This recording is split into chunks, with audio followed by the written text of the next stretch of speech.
Obviously, forced inside by the weather today. How excited are you to be in Florida next week? Yeah, I've got family members down there, and they're constantly telling me how nice the climate is. So yeah, we'll look forward to that, given the way that things have changed here. But I think we're going to get 2 or 3 poor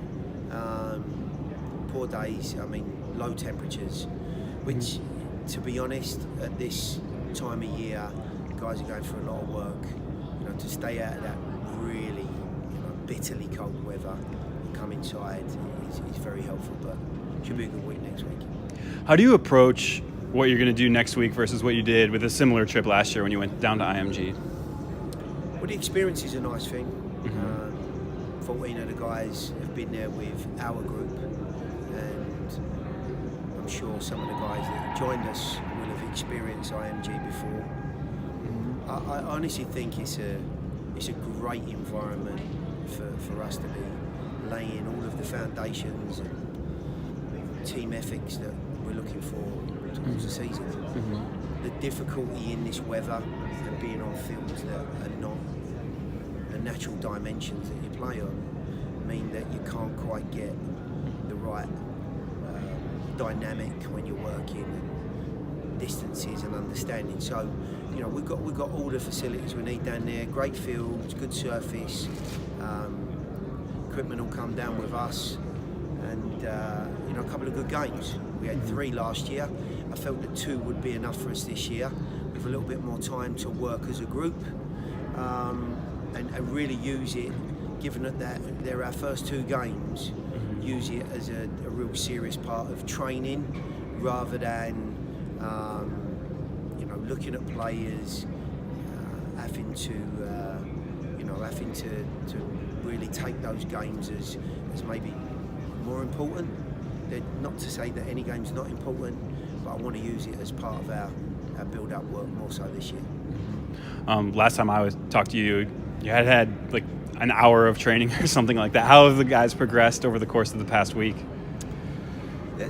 They've shown a terrific attitude. I said it last week, good shape, most of them. We started this week with the first week of a slight change to our schedule. We add in strength and conditioning work. So 3 days this week, they have 3 sessions. And on a Tuesday and a Thursday, they have double sessions. So there's an awful lot of work going on. It's a lot for their bodies to deal with, but that's why we've set them off-season programs. Needed to come back in good shape. The guys that have will be able to deal with that workload, and will push on, and will be in really good, physical form for the opening game. For the guys that have, for whatever reason, I know 1 or 2 have had injuries, or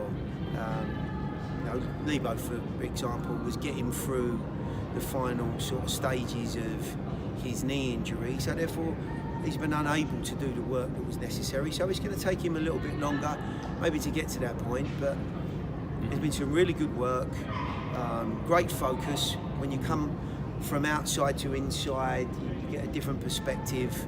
Can sometimes lose a little bit of focus, but they've been great. One position that stood out to me is the keeper so far. It seems like you guys, obviously we know what we're getting with Matt, but Connor has looked great in drills, and then Danny today was making a lot of really good saves in some of those shooting drills. What have you seen from the keepers so far this couple weeks of training? Well, we've not had a bundle of competitive games, so what you saw today was probably one of only a couple of sessions where we've had that sort of setup. Danny and Connor have settled in very nicely. They're great lads. They've worked very well with Matt. Got good personalities. In the initial glimpses of being around both of them, they're actually very different to Matt in terms of physical presence. I would class him as more of a modern day goalkeeper. They're nice size, but they're very athletic. They're quick off their line, nimble on their feet, and extremely agile. It's not to say that Matt's not, but he's got a much bigger, much stronger, and maybe a tad more physical presence to his game. I knew that before the two guys came in. Both very good with their feet, which is, I think, a massive part of the modern game. So yeah, pleased with them so far.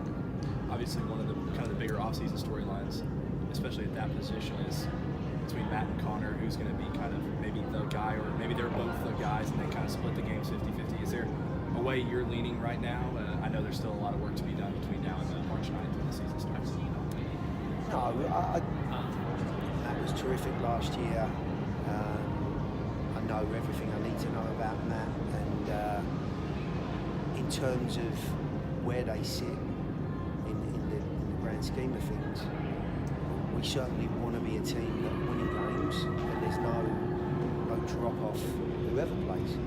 I need to come to a bit of a conclusion in my mind as to what and how both guys are kept mentally and physically in the right place. I certainly want to be knowing what Connor's capable of, so therefore he needs games, he needs minutes, and we'll certainly get those. Planning and working out how those two guys have the season will be something that I can really come to terms with as we get towards the first game. But that's without saying either of them are going to have any physical problems or issues. They're saying that they're fully healthy and available to go, which of course we hope. Plenty of time for me to work that out. You mentioned that they kind of have a different style than Matt. Does that kind of change what you do with the other 10 guys on the pitch when you switch goalies? No, not necessarily. I think the other guys need to be aware of that. What the group are fully accustomed with is Matt's style. Having had a year around him, the vast majority of them will understand what he's about, what he's capable of, when he can take some pressure off of them. That experience in itself stands for an awful lot, especially with a first-year group last year. That sort of presence was vital, I felt, as with guys like Koski and Michael Reed, who have seen it all before and been around a lot of environments. They were great players to lean on last year for a lot of the group. Connor will be different in the respect that he does have other qualities. He is capable of other things. His biggest challenge right now is making sure that he sets really strong foundations in the group, and that the guys have got a nice trust for him. Goalkeeping position is such a difficult one. You make a mistake and invariably it's a goal. He's got to make sure that all of the good form that he's had up in Salt Lake and with the Monarchs is quickly brought into this group, so that the guys are comfortable working with him and know what he's about. And in many ways that's what pre-seasons are for different players, different challenges in pre-season, and that's really it.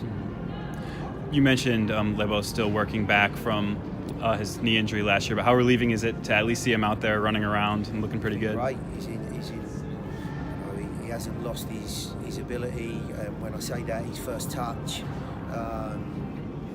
he looks really comfortable. He's come back from that injury nicely. Yes, there'll be times we'll have to coax him through, but he looks in good shape. Yeah, really pleased about that.